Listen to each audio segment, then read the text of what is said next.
Bon, aw dan sɔgɔ ani donsow fɛ ani ngɔnifɔ seguba an filɛ nin ye Guana Soma Kameniba ka sanyɛlɛma la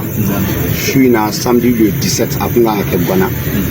ni ko ko bɛ n'i y'a daminɛ ni Ala ta donna la i b'o to Ala ka bolo kan Seguba Tarawele yɛrɛ sira kɛnɛ kan yan mais a y'a ɲini donso den n'a ba fɛ k'a ɲini Soma Kameniba fɛ k'an k'a bila waati wɛrɛ donc o de kuma kun don k'a lase bɛɛ ma Seguba yɛrɛ bi yan a b'a da don kuma na ani ko ka sababu kɛ jiko de ji sɔn tɛ tigɛli ma bon depuis seli fana fɔ sisan donc sisan ji ma sɔn tigɛli ma bon n'an ko k'an bɛ fɛngɛ k'o la mɔgɔw tɛ se ka bɔ bon bɔgɔ yɛrɛ bɛ tɛrɛ nɔ cogo min na a fɔli tɛ se ka ɲɛ donc o la an y'a ɲini ko an k'a bila don wɛrɛ la jamajɛ ko diɲɛ fɛn o fɛn a bɛ jɛ ka hakili de kɛ k'a dafa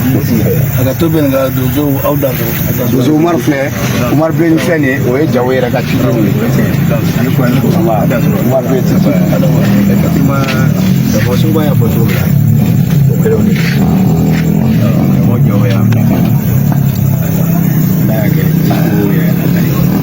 Ala tɛ ko jugu fɛ ni Ala sɔnna ka fɔ Seguba y'a fɔ cogo min don duman mana bolo dɔn ayiwa kɔrɔ ni tile bɛ ne ba ni ba ɲɛ min mana k'o kɔnɔ o tɛna n'a kari o kuma dan so merci ani ko Ala ka Seguba yɛrɛ bolo dɛ amin